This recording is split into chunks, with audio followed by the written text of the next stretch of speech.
मौत किसकी। संजीव अपने दोस्तों राघव और प्रतीक के साथ बियर बार में बैठकर बियर पी रहा था।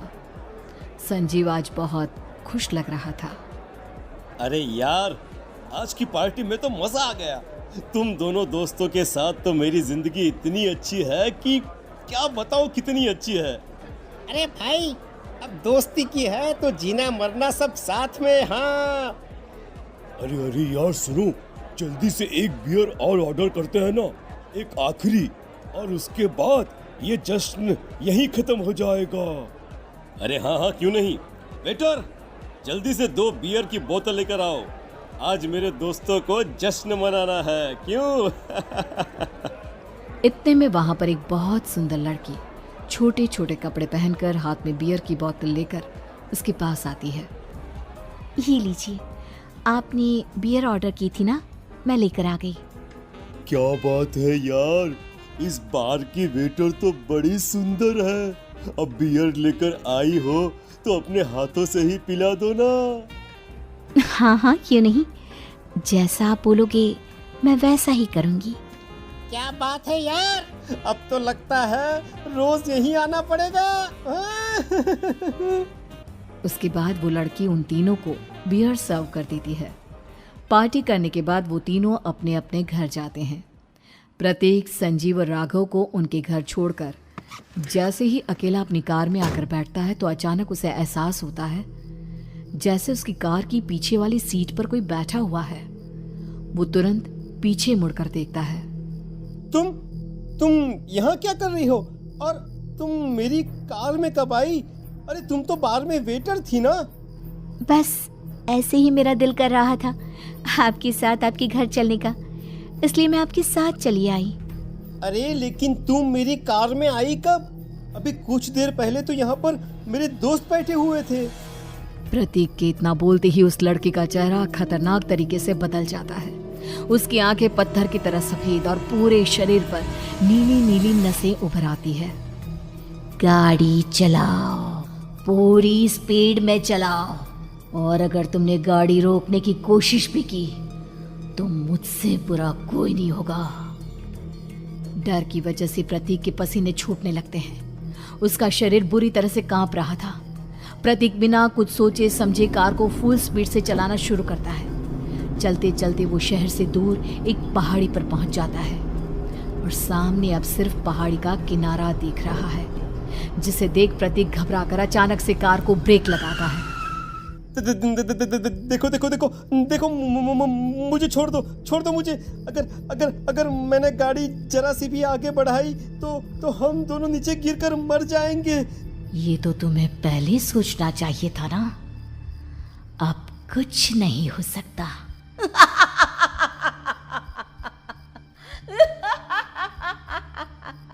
छोड़ दो मुझे। नहीं नहीं, प्लीज मुझे छोड़ दो। प्लीज प्लीज मुझे जाने दो, छोड़ दो मुझे। गाड़ी आगे बढ़ाओ। और तभी अचानक से बिना प्रतीक के स्टार्ट किए उनकी कार आगे बढ़ती है और गहरी खाई में गिर जाती है। उसके चीखने की आवाज एक चारों तरफ सुनाई देती है।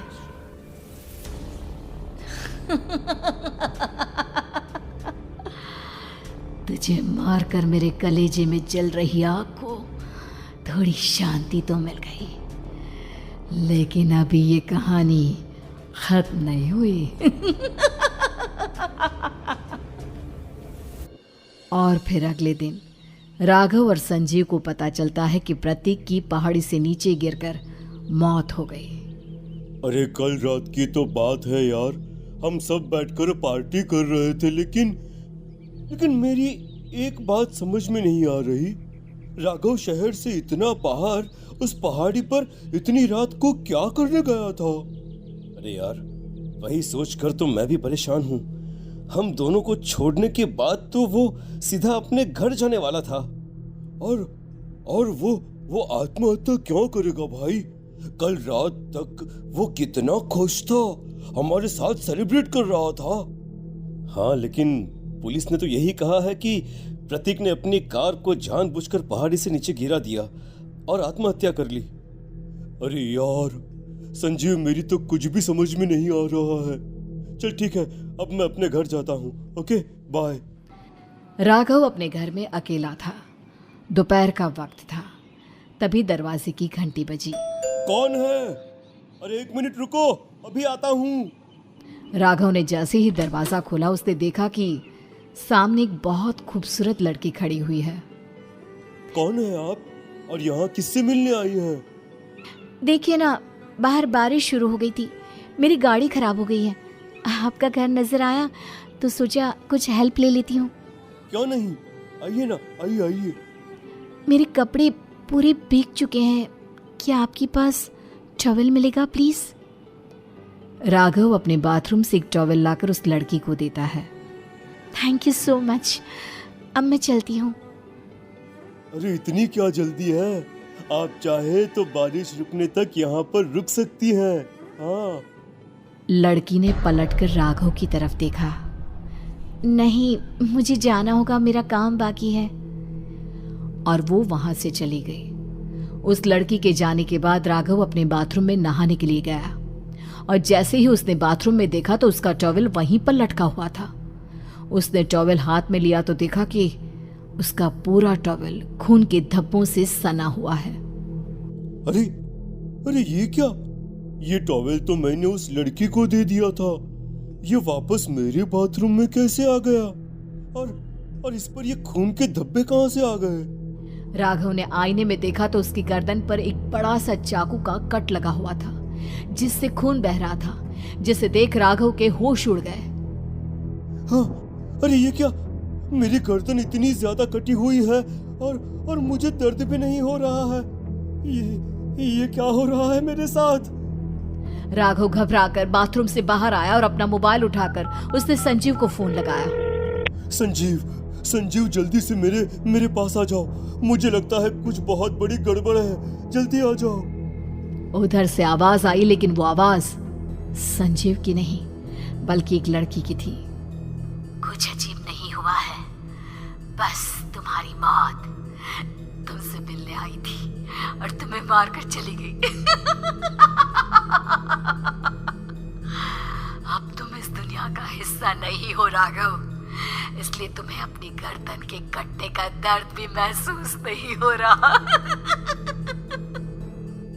नहीं, ऐसा नहीं हो सकता, ऐसा नहीं हो सकता। कौन हो तुम? तुम्हारी मौत। अब संजीव के पास खबर पहुंचती है कि राघव ने अपने ही घर में चाकू से गर्दन काटकर आत्महत्या कर ली। ये सुनने के बाद संजीव के होश उड़ गए। वो पसीने से तरबतर हो गया और एक अनजाना डर अब उसके दिल को सताने लगा। संजीव के साथ ही उसका एक छोटा भाई राजीव भी रहा करता था। अपने भाई को इस तरह परेशान देखकर राजीव उसके पास आया। अरे भैया, क्या हुआ भैया? आप इतने घबराए हुए क्यों लग रहे हैं? प्रतीक और राघव की मौत, मेरा मतलब मेरी कुछ समझ में नहीं आ रहा भाई। अचानक से मेरे दोनों दोस्तों ने आत्महत्या क्यों कर ली? अरे वो तो मेरी भी समझ में नहीं आ रहा है भैया। हाँ, हो सकता है कि कोई परेशानी होगी और इसीलिए उन्होंने ऐसा किया होगा। हाँ, लेकिन दोनों की जिंदगी में एक साथ परेशानी और दोनों का इतनी खतरनाक तरीके से आत्महत्या करना, कहीं ऐसा तो नहीं मैं भी मर जाऊंगा? अरे आप ऐसी बातें क्यों कर रहे हैं भैया? वैसे ही मैं इतना परेशान हूँ। जब से अंजलि ने मेरा साथ छोड़ा है तब से सब कुछ बहुत अजीब सा हो गया है। रोज रात को डरावने सपने आते हैं। ऐसा लगता है जैसे अंजलि बार बार मेरे सपनों में आकर मुझे डराने की कोशिश करती है। अंजलि का नाम सुनते ही संजीव की आंखें फट गई और उसके गले में आवाज अटक गई। उसके चेहरे पर घबराहट साफ नजर आ रही थी। कौन थी वो लड़की जिसने प्रतीक और राघव को आत्महत्या की आड़ में मौत के घाट उतार दिया? और कौन थी अंजलि जो बार बार राजीव के सपनों में आकर उसे डरा रही थी? अंजलि का नाम सुनकर संजीव इतना घबरा क्यों गया? इन सवालों के जवाब जानने के लिए देखिए इस खतरनाक कहानी का अगला भाग।